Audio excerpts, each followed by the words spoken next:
السلام عليكم ورحمة الله وبركاته. الحمد لله رب العالمين والعاقبة للمتقين ولا عدوان إلا على الظالمين وأصلي وأسلم على خاتم الأنبياء والمرسلين وعلى آله وصحبه أجمعين أما بعد فاتقوا الله عباد الله. ഏറെ സ്നേഹം നിറഞ്ഞ സത്യവിശ്വാസി സഹോദരങ്ങളെ, സുഹൃത്തുക്കളെ, നബി സല്ലല്ലാഹു അലൈഹി വസല്ലമ തങ്ങൾ അവിടുന്ന് ഹദീസുകളിലൂടെ ഉപയോഗിച്ച വാക്കുകൾ, വാക്യങ്ങൾ, പദങ്ങൾ, ഇതിനൊക്കെ വിശാലമായ അർത്ഥങ്ങൾ ഉള്ള വാക്കുകളാണ് പ്രവാചകൻ ഉപയോഗിച്ചിട്ടുള്ളത്. അത്തരത്തിൽ ഒരു പദത്തെക്കുറിച്ചാണ് ഇന്നത്തെ ഖുതുബയിൽ നാം കേൾക്കുകയുണ്ടായത്. അൽ ആഫിയ എന്ന പദം നാം ധാരാളമായി പ്രാർത്ഥനകളിലും ഹദീസുകളിലുമൊക്കെ കേൾക്കുന്ന ഒരു പദമാണ്. പലപ്പോഴും നമ്മൾ സംസാരത്തിലൊക്കെ ഉപയോഗിക്കുന്ന പദം കൂടിയാണ്.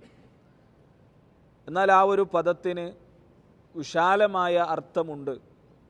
നമ്മൾ മനസ്സിലാക്കുന്ന ഒരു അർത്ഥം മാത്രമല്ല, വ്യത്യസ്ത മേഖലകളിൽ വ്യത്യസ്ത കാര്യങ്ങൾ ഉൾക്കൊള്ളുന്ന ഒരു പദമാണത് എന്നാണ് ഇന്നത്തെ ഖുതുബയിൽ നമുക്ക് മനസ്സിലാക്കാൻ സാധിച്ചത്. മഹാനായ പ്രവാചകൻ സല്ലല്ലാഹു അലൈഹി വസല്ലമയുടെ പിതൃവ്യനായ അബ്ബാസ് റളിയല്ലാഹു അൻഹു പ്രവാചകനോട് ചോദിച്ചു, യാ റസൂലല്ലാഹ്, അല്ലിംനി ഷൈഅൻ അസ്അലുഹുല്ലാഹ അസ്സ വജല്ല. അല്ലിംനി ഷൈഅൻ, നിങ്ങളെനിക്ക് ഒരു കാര്യം പഠിപ്പിച്ചു തരണം. എന്താണ് അള്ളാഹുവിനോട് എനിക്ക് ചോദിക്കാൻ പറ്റിയ, അഥവാ എൻ്റെ പ്രാർത്ഥനയിൽ എനിക്ക് ഉൾപ്പെടുത്താൻ പറ്റിയ ഒരു പ്രാർത്ഥന നിങ്ങളെനിക്ക് പഠിപ്പിച്ചു തരണം. നബി സല്ലല്ലാഹു അലൈഹി വസല്ലമ പറഞ്ഞു, സലില്ലാഹ അൽ ആഫിയ, അള്ളാഹുവിനോട് നിങ്ങൾ ആഫിയത്തിനെ ചോദിക്കണം എന്ന് പറഞ്ഞു. അപ്പോൾ ഈ ആഫിയത്ത് എന്ന് പറഞ്ഞാൽ ആരോഗ്യം എന്നത് അതിൻ്റെ ഒരു അർത്ഥമാണ്. എന്നാൽ അതോടൊപ്പം തന്നെ മറ്റു ചില അർത്ഥങ്ങൾ കൂടി അതിനുണ്ട് എന്നാണ്. അപ്പോൾ അള്ളാഹുവിൻ്റെ റസൂൽ വളരെ ഗൗരവത്തോടു കൂടി പഠിപ്പിച്ചു എന്നുള്ളതിനുള്ള ഉദാഹരണം, പ്രവാചകൻ ഇത് പറഞ്ഞ് 2-3 ദിവസം കഴിഞ്ഞ് അദ്ദേഹം വീണ്ടും വന്ന് പ്രവാചകനോട് ചോദിച്ചു ഇതേ ചോദ്യം, അള്ളാഹുവിൻ്റെ റസൂലെ, എനിക്ക് അള്ളാഹുവിനോട് ചോദിക്കാൻ പറ്റിയ ഒരു പ്രാർത്ഥന നിങ്ങളെനിക്ക് പഠിപ്പിച്ചു തരണം. അപ്പോഴും പ്രവാചകൻ സമാനമായ ഈ പ്രാർത്ഥന തന്നെ പഠിപ്പിച്ചു കൊടുത്തു. എന്നാൽ അതിൻ്റെ കൂടെ ഒരു കാര്യം കൂടി പ്രവാചകൻ ചേർത്തു കൊടുത്തു, സലില്ലാഹൽ ആഫിയ ഫിദ്ദുനിയ വൽ ആഖിറ, ദുനിയാവിലും ആഖിറത്തിലും നിങ്ങൾ അള്ളാഹുവിനോട് ആഫിയത്തിനെ ചോദിക്കണം എന്ന് പ്രവാചകൻ സല്ലല്ലാഹു അലൈഹി വസല്ലമ അവിടുന്ന് പറഞ്ഞു എന്നാണ്. ഇമാം നവവി റഹ്മത്തുള്ളാഹി അലൈഹി അദ്ദേഹം പറയുകയാണ്, ആഫിയത്ത് എന്ന പദം ഹദീസിൽ ഉടനീളം ഒരുപാട് സ്ഥലങ്ങളിൽ നിങ്ങൾക്ക് കാണാൻ കഴിയും. എന്താണ് അതിൻ്റെ അർത്ഥം? അത് മിനൽ അൽഫാദിൽ ആമ്മ അൽ മുതനാവില ലിദഫ്ഇ ജമീഇൽ മക്റുഹാത്ത്, ഇതൊരു ആമ്മായ പൊതുവായ ഒരു പദപ്രയോഗമാണ്. എന്താണ് അതുകൊണ്ട് ഉദ്ദേശമാക്കുന്നത്? ലിദഫ്ഇ ജമീഇൽ മക്റുഹാത്ത്, എല്ലാ തരത്തിലുള്ള മോശമായ വെറുക്കുന്ന കാര്യങ്ങളിൽ നിന്നും അള്ളാഹുവിനോട് അഭയം ചോദിക്കുക എന്നുള്ളതാണ് ഈ ആഫിയത്ത് എന്ന പദം കൊണ്ട് ഉദ്ദേശിക്കുന്നത് എന്നാണ്. ഫിൽ ബദനി വൽ ബാത്തിനി ഫിദ്ദീനി വദ്ദുനിയ വൽ ആഖിറ, ശരീരത്തിലും അതേപോലെ തന്നെ പിന്നെ ആരോഗ്യപരമായും അതേപോലെ തന്നെ ദീനിൻ്റെ കാര്യത്തിലും ദുനിയാവിൻ്റെ കാര്യത്തിലും ആഖിറത്തിൻ്റെ കാര്യത്തിലും അങ്ങനെ തുടങ്ങി എല്ലാ കാര്യങ്ങളിലും മോശമായ കാര്യങ്ങളിൽ നിന്ന് അള്ളാഹുവിനോട് അഭയം ചോദിക്കുന്നതിനെയാണ് ആഫിയത്ത് എന്ന് പറയുക എന്ന് ഇമാം നവവി റഹ്മത്തുള്ളാഹി അലൈഹി പറയുന്നത് നമുക്ക് കാണാൻ കഴിയും. അപ്പം അതിൽ ഒന്നാമതായി ഉദ്ദേശമാക്കുന്നത് ആരോഗ്യം തന്നെയാണ്. ആരോഗ്യം എന്നുള്ളത് വളരെ പ്രധാനപ്പെട്ട ഒന്നാണ് ഒരു വിശ്വാസിയെ സംബന്ധിച്ചിടത്തോളം. എത്രത്തോളം ആരോഗ്യം പ്രധാനമാണ് എന്നുള്ളതിന് ഇന്നത്തെ ഖുതുബയിൽ ഖതീബ് സൂചിപ്പിച്ച ഒരു ഹദീസുണ്ട്. നബി സല്ലല്ലാഹു അലൈഹി വസല്ലമ പറഞ്ഞു, നബി സല്ലല്ലാഹു അലൈഹി വസല്ലം പറഞ്ഞു, ഒരു മുസ്ലിമായ മനുഷ്യൻ അവനെ സംബന്ധിച്ചിടത്തോളം അവന് യഖീന് നൽകപ്പെട്ടതിന് ശേഷം, ഇനി യഖീന് നൽകപ്പെട്ടതിന് ശേഷം അവന് നൽകപ്പെടുന്ന ഏറ്റവും വലിയ അനുഗ്രഹമാണ് ഈമാൻ ആഫിയത്ത് എന്ന് നബി സല്ലല്ലാഹു അലൈഹി വസല്ലം പറഞ്ഞു എന്നാണ്. യഖീൻ എന്ന് പറഞ്ഞാൽ ഈമാനാണ്. അപ്പോൾ ഒരാൾക്ക് ഈമാൻ നൽകപ്പെട്ടിട്ടുണ്ടെങ്കിൽ അതിനുശേഷം അവന് ലഭിക്കപ്പെടുന്ന ഏറ്റവും വലിയ അനുഗ്രഹം അത് ആഫിയത്താണ് എന്നാണ് നബി സല്ലല്ലാഹു അലൈഹി വസല്ലം പറയുന്നത്. അതിൻ്റെ അർത്ഥം എന്താണ്? ഒരാൾക്ക് ഈമാനുണ്ട്, വിശ്വാസിയാണ്, എന്നാൽ അതിൻ്റെ ഭാഗമായി അയാൾക്ക് പ്രവർത്തനങ്ങൾ ചെയ്യണമെങ്കിൽ, അയാൾക്ക് ഇബാദത്ത് ചെയ്യണമെങ്കിൽ അയാൾക്ക് ആഫിയത്ത് വേണം. അതുകൊണ്ട് പ്രവാചകൻ സലുല്ലാഹൽ ആഫിയ, നിങ്ങൾ അള്ളാഹുവിനോട് നിരന്തരമായി ആരോഗ്യം ചോദിക്കണമെന്ന് ഹദീസുകളിലൂടെ പറയുന്നത് നമുക്ക് കാണാൻ കഴിയും. പ്രവാചകൻ ഇങ്ങനെയാണ് അതിന് പറഞ്ഞത്, സലുല്ലാഹൽ അഫ്വ വൽ ആഫിയ, അള്ളാഹുവിനോട് നിങ്ങൾ പാപമോചനത്തെയും ആരോഗ്യത്തെയും നിങ്ങൾ അള്ളാഹുവിനോട് ചോദിക്കണം. ഫഇന്ന അഹദൻ ലം യുഅത ബഅദൽ യഖീനി ഖൈറൻ മിനൽ ആഫിയ, ഒരാൾക്ക് യഖീന് നൽകപ്പെട്ടതിന് ശേഷം, ഈമാന് നൽകപ്പെട്ടതിന് ശേഷം ആഫിയത്തിനേക്കാളും ഖൈറായ ഒരു അനുഗ്രഹത്തെ അള്ളാഹു നൽകിയിട്ടില്ല എന്നാണ്. അപ്പം അത്രയും പ്രധാനപ്പെട്ട ഒന്നാണ് ഒരു വിശ്വാസിയെ സംബന്ധിച്ചിടത്തോളം നല്ല ആരോഗ്യം ഉണ്ടായിരിക്കുക എന്നുള്ളത്. അതുകൊണ്ട് തന്നെ പ്രവാചകൻ സല്ലല്ലാഹു അലൈഹി വസല്ലമ നിരന്തരമായി അഭയം ചോദിച്ചിരുന്നൊരു പ്രാർത്ഥനയുണ്ട്. അല്ലാഹുമ്മ ഇന്നി അഊദു ബിക മിൻ സവാലി നിഅമതിക് വതഹവ്വുലി ആഫിയതിക്. പ്രാർത്ഥന നമുക്കൊക്കെ അറിയാം. അല്ലാഹുവേ ഇന്നി അഊദു ബിക, ഞാൻ നിന്നോട് അഭയം ചോദിക്കുന്നു, മിൻ സവാലി നിഅമതിക്, നീ എനിക്ക് നൽകിയ നിഅമത്തുകൾ അത് നീങ്ങിപ്പോകുന്നതിൽ നിന്നും, വതഹവ്വുലി ആഫിയതിക്, ഈ എനിക്ക് നൽകിയ ആഫിയത്ത്, അതിൻ്റെ ആ ആഫിയത്ത് എന്ന അവസ്ഥ മാറി മറിയുന്നതിൽ നിന്ന് അള്ളാഹുവെ ഞാൻ നിന്നോട് അഭയം ചോദിക്കുന്നു. പ്രവാചകൻ സല്ലല്ലാഹു അലൈഹി വസല്ലമ പ്രാർത്ഥനകളുടെ കൂട്ടത്തിൽ പഠിപ്പിച്ച ഒന്നാണ്. അതുകൊണ്ട് ആഫിയത്തിനെ അള്ളാഹുവിനോട് നിരന്തരമായി നമ്മൾ ചോദിക്കുക. അള്ളാഹുവെ, ഇതാ റമദാനിനാണ് നമ്മളുള്ളത്, ആഫിയത്തോടു കൂടി റമദാനിൻ്റെ നോമ്പ് പൂർത്തിയാക്കാൻ, ആഫിയത്തോടു കൂടി തറാവീഹ് നമസ്കരിക്കാൻ, ആഫിയത്തോടു കൂടി ഖുർആൻ പാരായണം ചെയ്യാൻ, ഇങ്ങനെ നിരന്തരമായി അള്ളാഹുവിനോട് നമ്മൾ പ്രാർത്ഥിച്ചുകൊണ്ടേയിരിക്കണം എന്നുള്ളതാണ്.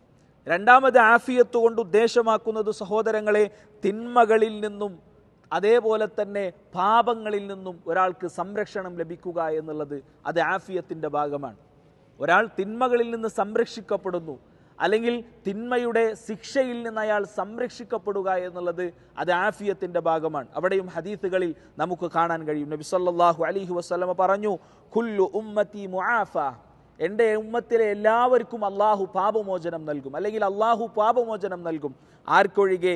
ഇല്ലൽ മുജാഹിരീൻ, അവർ ചെയ്ത തിന്മയെ പുറത്ത് കാണിക്കുന്ന, വിളിച്ചു പറയുന്ന ആളുകൾക്കല്ലാതെ. മുജാഹിരീൻ എന്നാണ് നബി സല്ലല്ലാഹു അലൈഹി വസല്ലം ഇവിടെ പറഞ്ഞത്. ആരാണ് മുഹാജിരീൻ?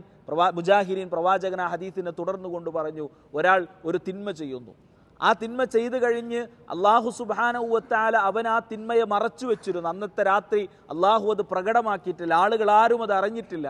അടുത്ത ദിവസം രാവിലെയാകുമ്പോൾ ഈ വ്യക്തി താൻ ചെയ്ത തിന്മ എല്ലാവരോടും വിളിച്ചു പറയുന്നൊരു സാഹചര്യം ഉണ്ടാകുന്നു. അങ്ങനെയുള്ള ആളുകളാണ് മുജാഹിരീൻ, അഥവാ സ്വന്തം ചെയ്ത തിന്മകൾ വിളിച്ചു പറയുന്ന ആളുകൾക്കാണ് മുജാഹിരീൻ എന്ന് പറയുക.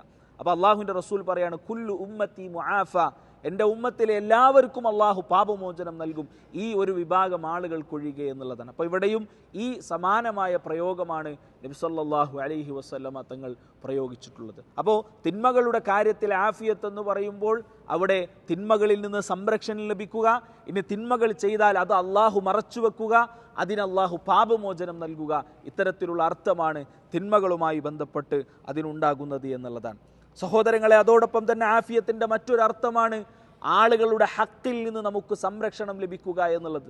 അഥവാ നമ്മൾ ആളുകൾക്ക് അവരുടെ വാക്കുകൊണ്ടോ, അല്ലെങ്കിൽ നമ്മുടെ പ്രവൃത്തി കൊണ്ടോ, നമ്മുടെ വാക്കുകൊണ്ടോ, അല്ലെങ്കിൽ നമ്മുടെ സംസാരങ്ങൾ കൊണ്ടോ ആളുകളെ വേദനിപ്പിക്കാതിരിക്കുക, അവരെ ആ വിഷയത്തിൽ ഒരു ഹക്ക് ബാക്കിയാക്കാതിരിക്കുക എന്നുള്ളത് ആഫിയത്തിൻ്റെ ഭാഗമായി പണ്ഡിതന്മാർ പഠിപ്പിക്കുന്ന കാര്യമാണ്. ഇന്നത്തെ ഖുതുബയിൽ നാം കേട്ട ഒരു സംഭവമുണ്ട്.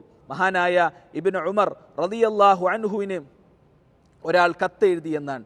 അദ്ദേഹത്തോട് കത്തെഴുതിക്കൊണ്ട് അദ്ദേഹത്തോട് പറഞ്ഞു, ഉക്തുബ് ലി ബിൽ ഇൽമി കുല്ലിഹി, നിങ്ങൾ എനിക്ക് എല്ലാ ഇൽമും അടങ്ങുന്ന ഒരു കത്ത് നിങ്ങൾ എനിക്ക് അയച്ചു തരണം, അഥവാ എല്ലാ ഇൽമും അടങ്ങി ഒരു കാര്യം നിങ്ങൾ എനിക്ക് എഴുതി തരണം എന്ന് അദ്ദേഹത്തോട് ആവശ്യപ്പെട്ടു എന്നാണ്. അദ്ദേഹം പറഞ്ഞു, ഇന്നൽ ഇൽമ കസീർ, ഇൽമ് എന്ന് പറയുമ്പോൾ അത് ധാരാളമുണ്ട്. അങ്ങനെ ഒരു പേജിലൊന്നും എഴുതി തീർക്കാൻ പറ്റിയ, ഒരു കത്തിലൊന്നും എഴുതി തീർക്കാൻ പറ്റിയതല്ല ഇൽമ്, ധാരാളമുണ്ട്. എന്നാലോ എന്നാൽ അള്ളാഹുവിനെ നിനക്ക് കണ്ടുമുട്ടാൻ കഴിയുകയാണെങ്കിൽ ഈ പറയുന്ന രൂപത്തിൽ ചില സ്വഭാവങ്ങൾ, ചില വിശേഷണങ്ങൾ, ചില കാര്യങ്ങൾ അദ്ദേഹം തുടർന്നു കൊണ്ട് പറയുന്നു. ഈ കാര്യങ്ങളൊക്കെ ശ്രദ്ധിച്ചുകൊണ്ട് നിനക്ക് അള്ളാഹുവിനെ കണ്ടുമുട്ടാൻ കഴിയുകയാണെങ്കിൽ എന്താണ് ആ കാര്യങ്ങൾ?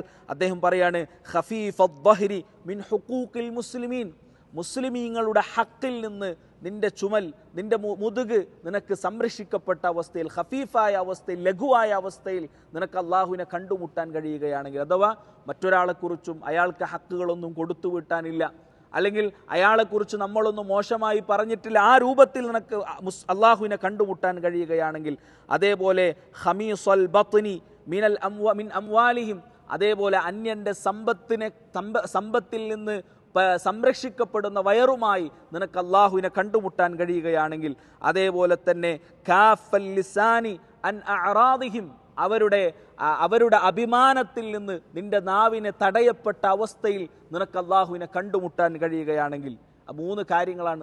തുടർന്നുകൊണ്ട് നാലാമത്തെ ഒരു കാര്യം കൂടി പറഞ്ഞു, ലാസിമൻ ലി അംരി ജമാഅത്തിഹിം, അവരുടെ ജമാഅത്തിന്റെ കൂട്ടായ്മയുടെ കൂടെ മുറുകെ പിടിച്ച് നിനക്ക് അള്ളാഹുവിനെ കണ്ടുമുട്ടാൻ കഴിയുകയാണെങ്കിൽ. അപ്പൊ 4 കാര്യങ്ങളാണ്. ഒന്ന്, അവരുടെ ഹക്ക്, അവരുടെ അമാനത്ത്, അഥവാ മുസ്ലിമീങ്ങളുമായി ബന്ധപ്പെട്ട അവരുടെ ഹക്കിൽ നിന്ന് നിന്റെ മുതുക് സംരക്ഷിക്കപ്പെടണം, ഖഫീഫായിരിക്കണം, ലഘുവായിരിക്കണം. രണ്ടാമത്തേത്, അവരുടെ അഭിമാനത്തിൽ നിന്ന്, ക്ഷതം വരുത്തുന്നതിൽ നിന്ന് നിന്റെ നാവ് സംരക്ഷിക്കപ്പെടണം. അതേപോലെ അവരുടെ സമ്പത്ത് അന്യായമായി ഭക്ഷിക്കുന്നതിൽ നിന്ന് നിന്റെ വയറ് സംരക്ഷിക്കപ്പെടണം. ഈ 3 കാര്യങ്ങൾ നിനക്ക് ചെയ്തുകൊണ്ട് അള്ളാഹുവിനെ കണ്ടുമുട്ടാൻ കഴിയുകയാണെങ്കിൽ ഫഫ്അൽ, നീ അങ്ങനെ ചെയ്യുക എന്ന് ഇബ്നു ഉമർ റളിയല്ലാഹുവിന്റെ കത്തെഴുതി എന്നാണ്. അപ്പൊ ഇവിടെ ഇതും ഒരു ആഫിയത്തിന്റെ ഭാഗമാണ്. അപ്പൊ ആഫിയത്ത് എന്ന് പറയുമ്പോൾ അത് വെറും ആരോഗ്യം അല്ലെങ്കിൽ നമ്മുടെ ശാരീരികമായ വിഷയങ്ങൾ കൊണ്ട് മാത്രമല്ല, നമ്മുടെ പരലോകവുമായി ബന്ധപ്പെടുന്നിടത്തുമുണ്ട്. അതാണ് ഇബ്നു അബ്ബാസ് റളിയല്ലാഹുവിന് പ്രവാചകന് രണ്ടാമത് പറഞ്ഞു കൊടുത്തത്, സലില്ലാഹൽ ആഫിയത ഫിദ്ദുനിയ വൽ ആഖിറ, ദുനിയാവിലും ആഖിറത്തിലും നീ താങ്കൾ അള്ളാഹുവിനോട് ആഫിയത്തിനെ ചോദിക്കണമെന്ന് പറഞ്ഞതിൻ്റെ ഉദ്ദേശം അതാണ് എന്ന് നമ്മളിവിടെ മനസ്സിലാക്കേണ്ടതുണ്ട്. നാലാമത് സഹോദരങ്ങളെ, ആഫിയത്തിൻ്റെ ഭാഗമാണ് ഫിത്നയിൽ നിന്ന് സംരക്ഷിക്കപ്പെടുക എന്നുള്ളത്. ഫിത്നകൾ ധാരാളം നമ്മുടെ സമൂഹത്തിൽ ഉണ്ടാകും, പ്രത്യേകിച്ച് ഇന്ന് സോഷ്യൽ മീഡിയയുടെ കാലഘട്ടമാണ്. അപ്പോൾ ആ സന്ദർഭത്തിൽ നമ്മൾ ഫിത്നയിൽ നിന്ന് സംരക്ഷിക്കപ്പെടുക എന്നുള്ളത് ഒരു ആഫിയത്തിന്റെ ഭാഗമാണ് എന്നാണ് നബി സല്ലല്ലാഹു അലൈഹി വസല്ലമ പറയുകയുണ്ടായി, ഇന്ന സഈദ ലമൻ ജുന്നിബൽ ഫിതൻ, സഈദ് സൗഭാഗ്യവാൻ ആരാണ്? ഫിത്നയിൽ നിന്ന് സംരക്ഷിക്കപ്പെട്ടവനാണ്. ഇന്ന സഈദ ലമൻ ജുന്നിബൽ ഫിതൻ, പ്രവാചകൻ ആവർത്തിച്ചു പറഞ്ഞു. എന്നിട്ട് അവസാനം പറഞ്ഞു, വലമൻ ഉബ്തുലിയ ഫസബർ, അതേപോലെ തന്നെ പരീക്ഷിക്കപ്പെടുകയും ആ പരീക്ഷണത്തിൽ ക്ഷമിക്കുകയും ചെയ്യുന്ന ആളുകളാണ് യഥാർത്ഥത്തിൽ സഈദ്, സൗഭാഗ്യവാൻ എന്ന് പ്രവാചകൻ സല്ലല്ലാഹു അലൈഹി വസല്ലം പറഞ്ഞു എന്നാണ്. അപ്പോൾ പല ഫിത്നകളും നമുക്കിടയിൽ നടക്കും. ആ ഫിത്നകളിലൊക്കെ നമ്മൾ നമ്മുടെ നാവിനെ സംരക്ഷിക്കുക എന്നുള്ളതാണ്. ആവശ്യമില്ലാത്ത കാര്യങ്ങളിൽ ഇടപെടാതിരിക്കുക എന്നുള്ളതാണ്. നമുക്കറിവില്ലാത്ത കാര്യങ്ങളിൽ അഭിപ്രായങ്ങൾ പറയാതിരിക്കുക എന്നുള്ളതാണ്.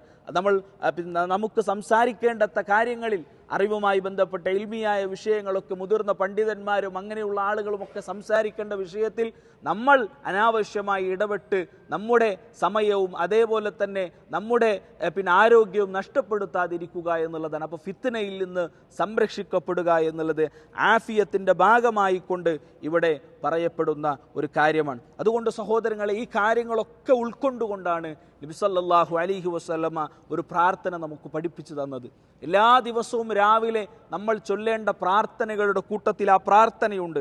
മഹാനായ ഇബ്നു ഉമർ റളിയല്ലാഹു അൻഹു പറയുന്നത് കാണാം, ലം യകുൻ റസൂലുള്ളാഹി സ്വല്ലല്ലാഹു അലൈഹി വസല്ലമ യദഉ ഹൗലാഇ ദഅവാത്ത്, ഈ പറയാൻ പോകുന്ന പ്രാർത്ഥന പ്രവാചകൻ ഒരിക്കലും ഒഴിവാക്കാറുണ്ടായിരുന്നില്ല എന്നാണ്.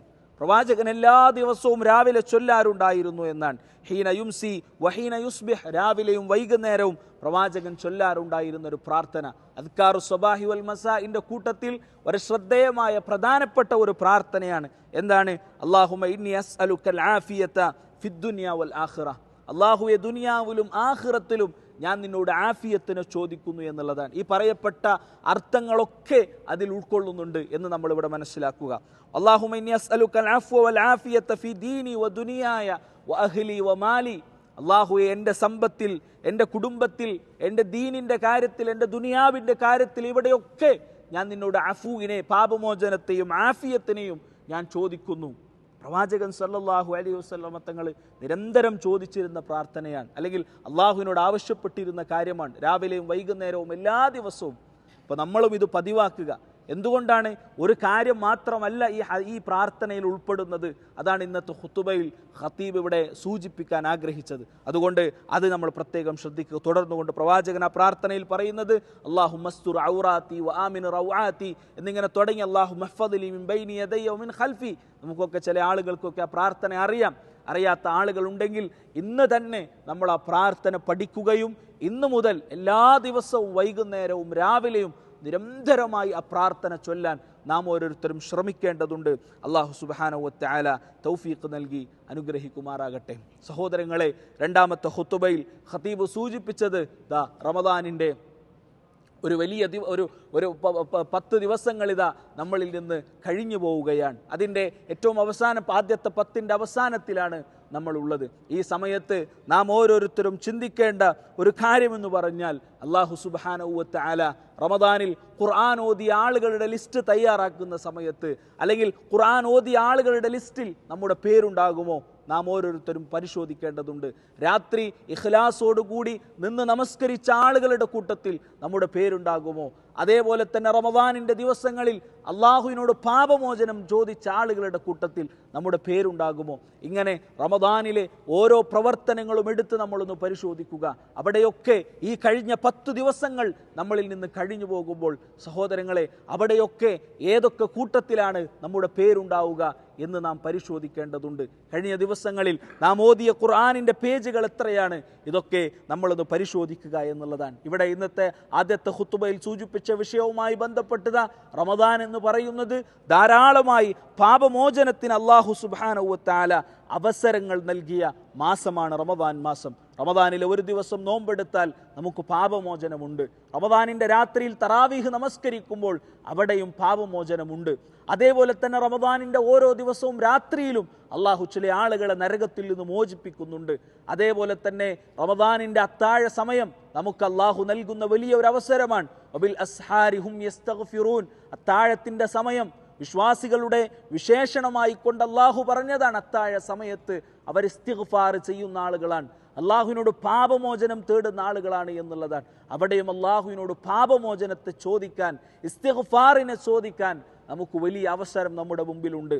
അതിനെയൊക്കെ ഉപയോഗപ്പെടുത്തി പാപത്തിൽ നിന്ന് മുക്തരായി ഈ റമദാൻ കഴിയുമ്പോൾ ശുദ്ധ മനസ്കരായി കൊണ്ട് അള്ളാഹുവിലേക്ക് മടങ്ങാൻ നമുക്ക് സാധിക്കണം. അള്ളാഹു സുബ്ഹാനഹു വ തആല അത്തരത്തിൽ മടങ്ങുന്ന ആളുകളുടെ കൂട്ടത്തിൽ നമ്മെ ഉൾപ്പെടുത്തി അനുഗ്രഹിക്കുമാറാകട്ടെ. നമ്മുടെ റമദാനിൻ്റെ നോമ്പും നമ്മുടെ മറ്റു പ്രവർത്തനങ്ങളും അള്ളാഹു സുബ്ഹാനഹു വ തആല സ്വാലിഹായ അമലായി നമ്മളിൽ നിന്ന് സ്വീകരിക്കട്ടെ. അല്ലാഹുമ്മ റബ്ബനാ ആതിനാ ഫിദ്ദുനിയ ഹസന വഫിൽ ആഖിറതി ഹസനതൻ വഖിനാ അദാബന്നാർ. വസല്ലല്ലാഹു അലാ നബിയിനാ മുഹമ്മദ് വൽഹംദുലില്ലാഹി റബ്ബിൽ ആലമീൻ. വസ്സലാമു അലൈക്കും വറഹ്മത്തുള്ളാഹി വബറകാതുഹു.